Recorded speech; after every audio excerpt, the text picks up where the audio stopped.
So so-called victimless drugs, marijuana and so forth, make them more freely available? No, that's not what I said either. I'm trying to explore this with you. So, but do you generally want it liberalised a bit? Not particularly, no. No?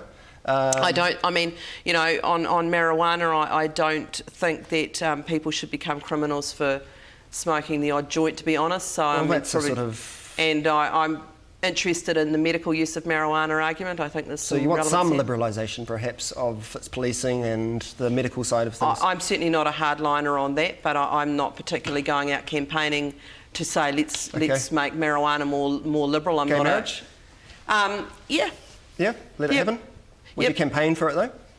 I'd support people campaigning for it. It wouldn't be the issue I'd be out leading, but that's not because I don't think it's important. It's because I've got other issues that I'm campaigning on. Okay, fair enough. Any other questions for Carol about social liberal things or personal use of anything? Yes, please. I'm interested in the fundamental principles for the Labour Party. Obviously, you represent women's interests significantly. My interest is how prostitution has become legalised in this country by the former Labour government, led by the former Labour government. That's my understanding. Does this sit well with fundamental principles of the Labour Party? Because my feeling is that we are entering a very difficult economic time, and there are people who feel obligated to enter this type of work. Now, if the Labour Party is true to its fundamental policies, what are we supposed to do about prostitution in New Zealand? Are we to allow it to continue to flourish, or is there something that doesn't sit well with your party's key ideological system? Do you not feel that it's some type of exploitation in the economic situation that we are in now? Okay. Do the women have complete control? Question. So, look, prostitution at the level of, you know, is it a good or bad thing? I don't think it's a great thing.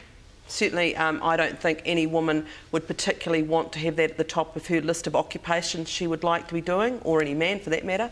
But I certainly don't think that it was right that prostitutes were criminalised and person using a prostitute's services was not. So I think that actually making an environment, or recognising the reality that there is and has been throughout human history, prostitution going on, and making that something that can then be, isn't something that's in the back streets or hidden or unsafe, is probably a good harm minimisation approach. But what I would rather do is see that women have access to decent jobs that pay well, and in fact men and women have access to decent jobs that pay well. And you know, I don't think it's certainly something that I would want, you know, to promote. I'm not saying we should promote prostitution, if that's what you're suggesting. Well, no, I'm not suggesting that. But earlier you said we need to stop people feeling like the Labour Party is bad, you know, as bad as everyone else. We had key members who were planning to open a brothel in Wellington, I remember, and to televise it. Who was, sorry? One of the Labour MPs. She's a former MP. She was going to open a brothel in Wellington. I don't know anything about that, I have to say. She was an Alliance MP. Oh, Pam Corkery. Right. Okay.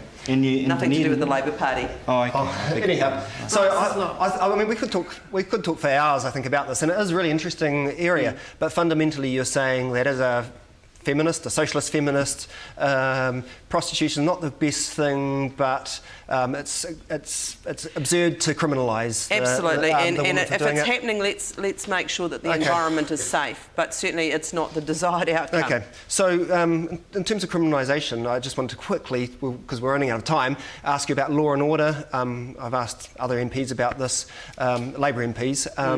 You know, under the last government, you know, they're pretty. You guys were pretty hard line on law and order, not soft on crime at all, quite the opposite, and you know, something like doubled the imprisonment rate. Is that embarrassing? I think our imprisonment rate's too high, and we should be putting a lot more attention on the causes of crime, of keeping people out of prison, of giving people other alternatives. I went to Arahata prison the other day. I'd never been to a prison before in my life, right? I went to Arahata prison with Charles Chevelle the other day, and it is really quite shocking. There are a whole lot of women in prison for quite low-level property crimes. So Labour would stop that? you'd Well, stop putting people in prison for low-level when I property talk crimes. to those women about what their backgrounds were, I mean, a lot of substance abuse issues and a lot of violence issues. So we need to be addressing some of those sorts of things, and we need to make sure that, we've got 58,000 under 24-year-olds at the moment. They're not in school, they're not in jobs, and they're not in educational training. So what are they doing? Yeah. I mean, big some problems, of I these agree. things like but will are the prison about rate come down under the next Labour government? I would sincerely Not hope so, double. and I would sincerely be working to make that happen, to actually look at issues like poverty, to look at issues like substance abuse, to look at issues like family violence, absolutely. which are all they're crucial. They're all causes of crime. But it's also about the laws and how they're policed in terms of how many people get put in prison, which Labour seem to be wanting to up. Well, I certainly think we were very focused on that in the last government, and I think possibly yes. I think serious crime. People have to, you have to have prisons, and people should go to prison for serious crimes. Okay. But I think we need to actually look at trying to stop crime in the first instance, and I think we could do a lot more there, and that is actually much more sensible. We're running out of time. I think I'm being told to wind it up. So just to finish off, what's your political future? Are you an MP for life, or is this just a short-term stint? What do you want to do after November 26th? I want to be the MP for Mangakēkē after November 26th. Not the leader of the Labour Party, not a unionist again, not... I want to be the MP for Mangakēkē after the election in a Labour-led government. Okay. Thanks, Carol. Thanks very much for turning up.